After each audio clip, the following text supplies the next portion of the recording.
Hi, my name is Frank Heile, and I am writing a book which will be published sometime, I hope, tentatively called Spirituality Explained. And I'm going to be explaining how the attention schema theory plus this proposed three-agent model explains multiple forms of conscious awareness. So I'm going to start by talking about world models and agents. And an agent is an entity that has goals, that has a way of sensing the world, and has a way of making changes to the world to achieve those goals. So by this definition, a human being is an agent because we can sense the world, we can change the world, and we have goals in the world.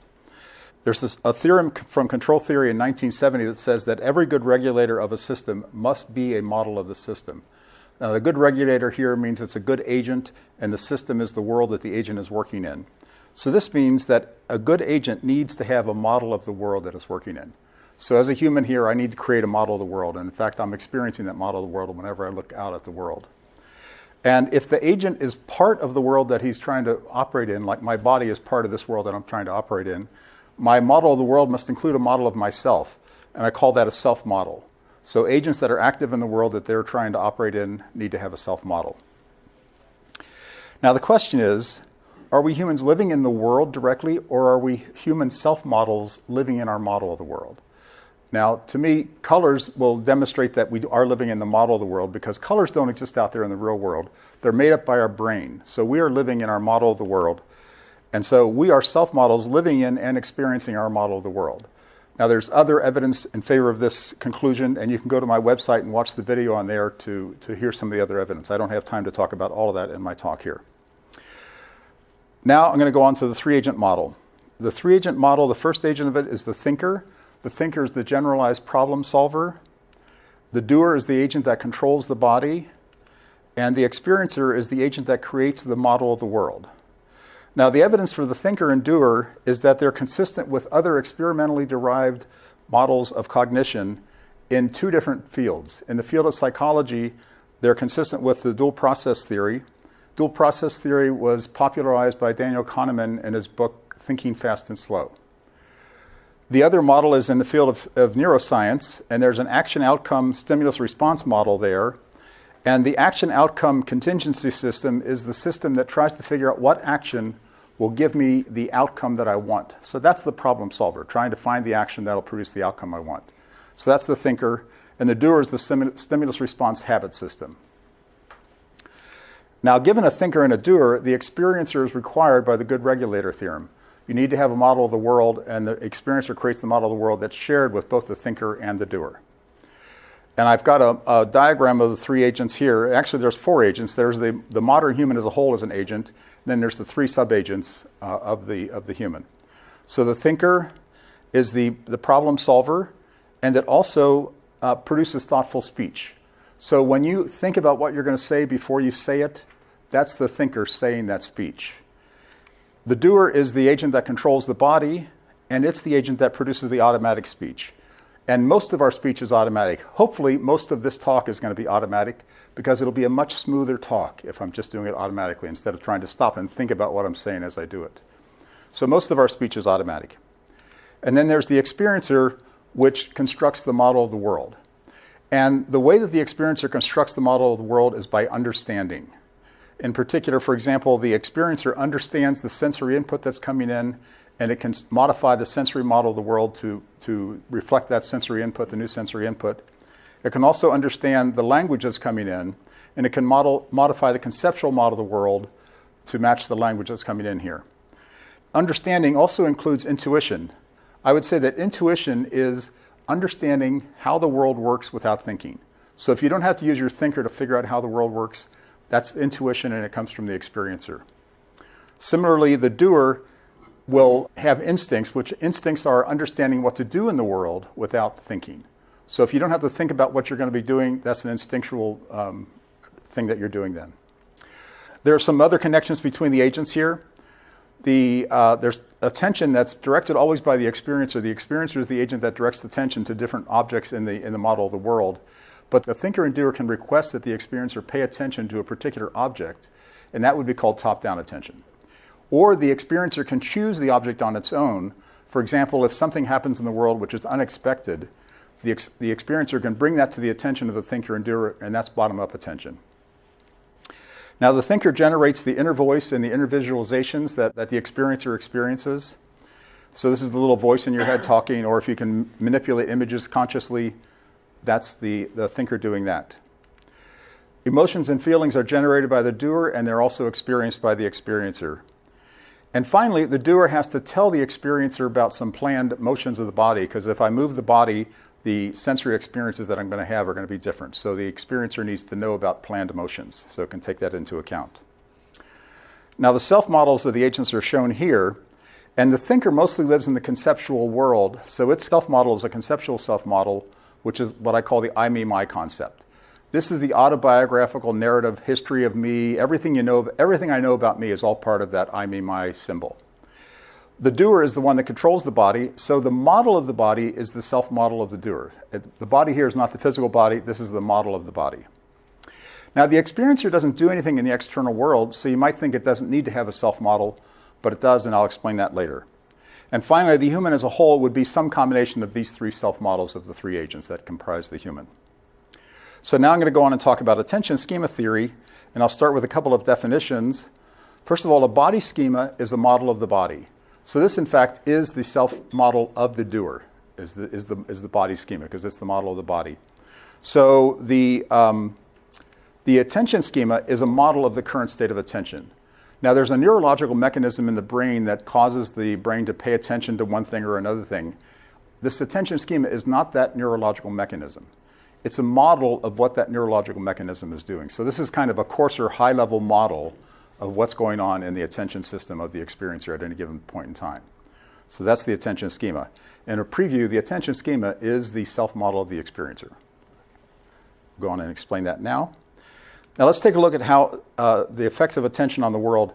First of all, I'm a physicist, so there is a real world out there, and then there's the world model that I experience. And this picture here is actually a picture of the world model because it has colors in it. Colors are not in the real world. Now, if you keep your attention directed at that central house there, for example, you can keep your eyes on that, but you can shift your peripheral attention to one side, to the right here, or shift it to the left. And as you do that, you are changing your representation of the world, but it doesn't change the real world out there. So you can have your peripheral attention directed there, or back into the center. So the world itself doesn't change when we move attention around. However, the current representation of the world, which is the internal representation that has the extra information that you get from paying attention to an object, when you pay attention to an object, you now have extra information available for that object that you can use in your processing. And in your current representation of the world, as you shift the attention to the one house and then to the other house, the current representation of the world changes as the attention schema changes. So let's look at these three objects. We have the world model, the attention schema, and the current representation of the world. Let's take a case where the world model is completely static. Nothing is changing out there in the world. As you shift your attention around, the current representation of the world will change. That means that the experiencer is making changes to that current representation of the world. That's the actions that the experiencer can produce. Now, the model of what those actions are is exactly the attention schema.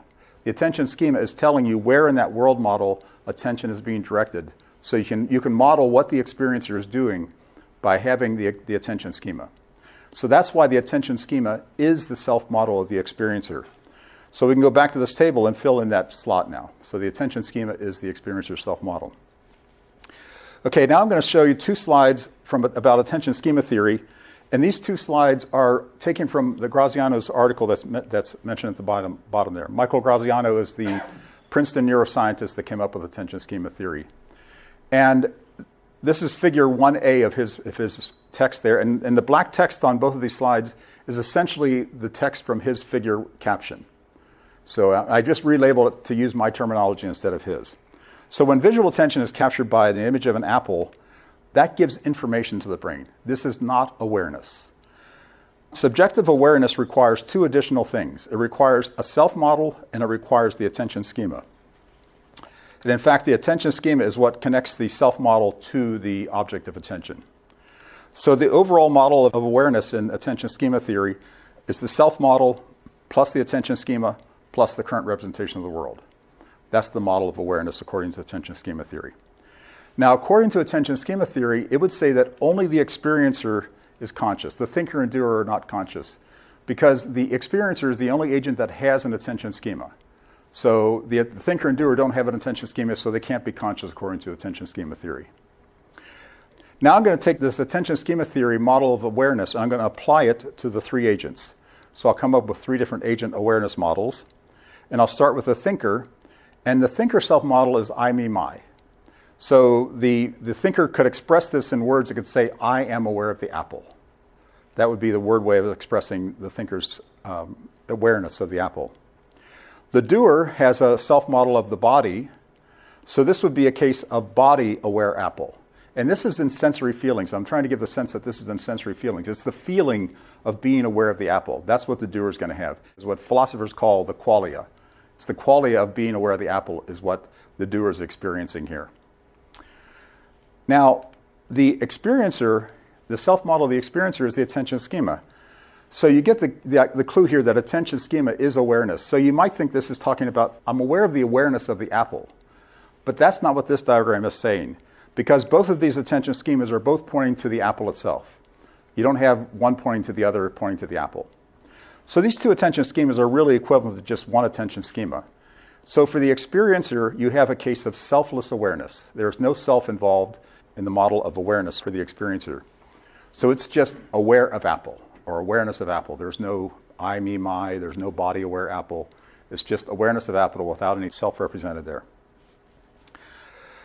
Now we see the attention schema theory says that the awareness is the attention schema.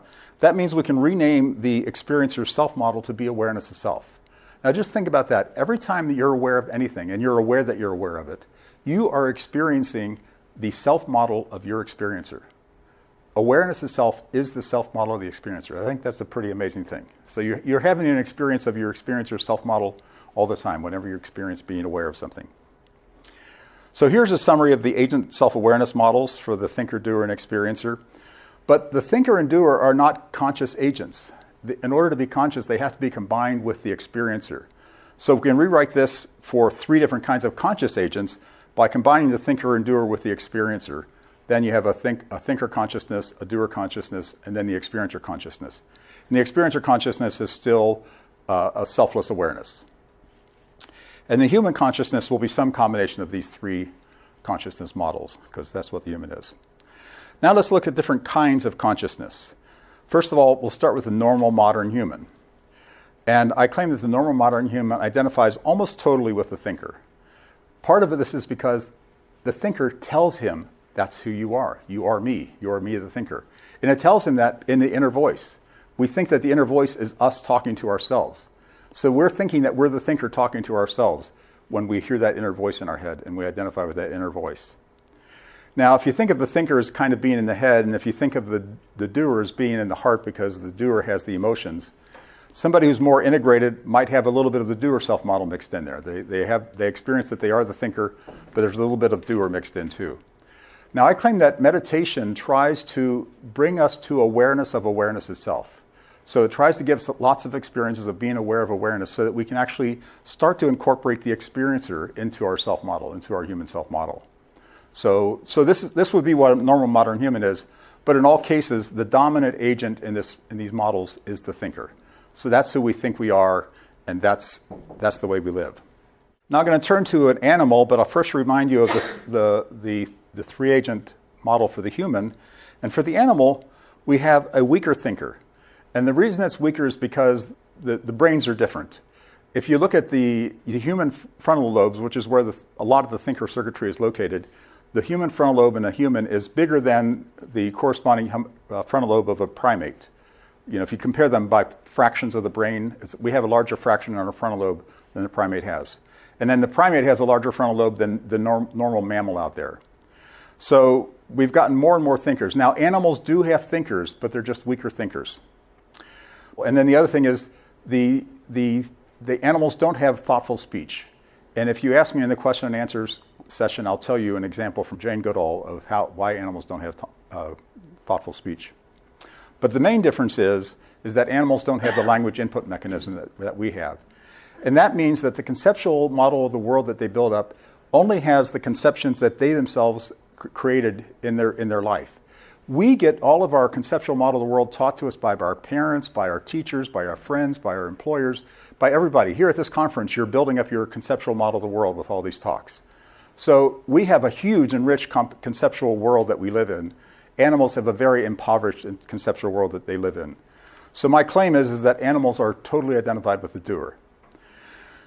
Now, if you look at some of the more advanced animals, such as primates and dolphins and elephants, they can pass the mirror self-recognition test. This is the test where they put a spot on the forehead of the animal without the animal knowing it.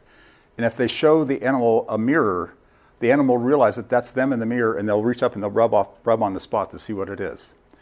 Animals lower than these levels of primates, elephants, and dolphins do not pass the self-recognition test. They don't have a thinker in there.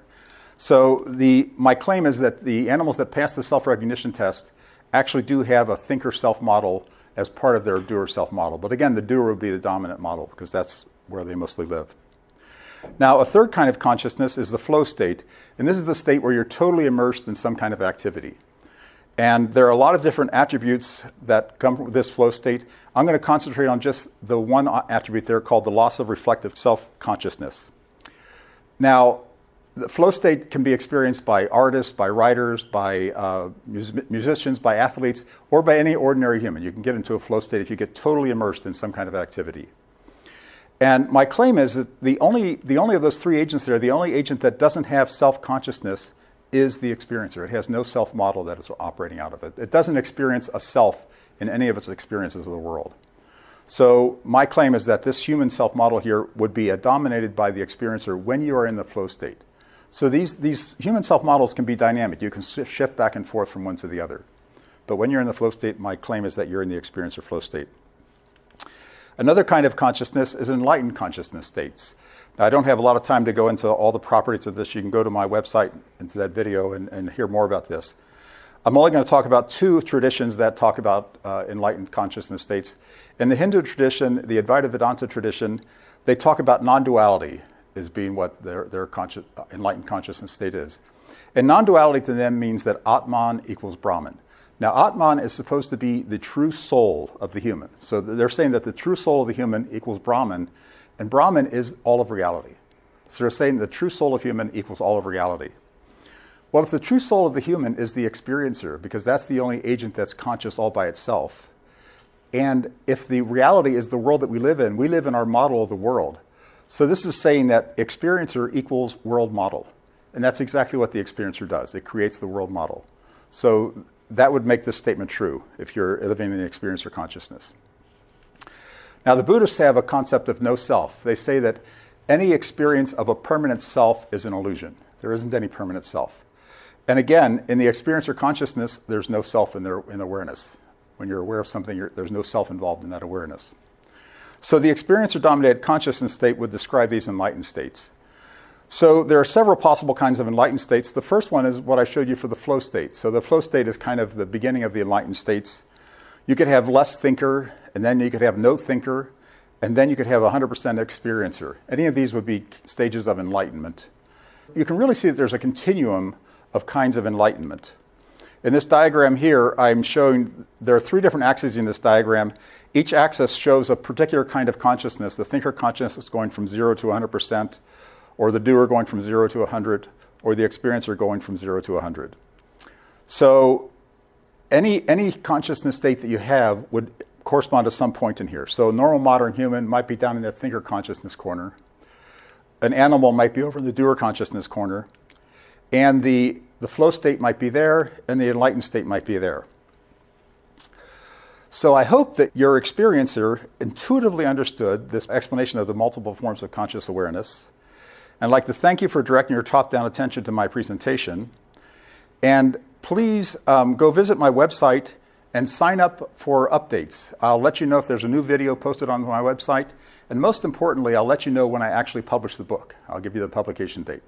So thank you for your attention. I'd welcome any questions.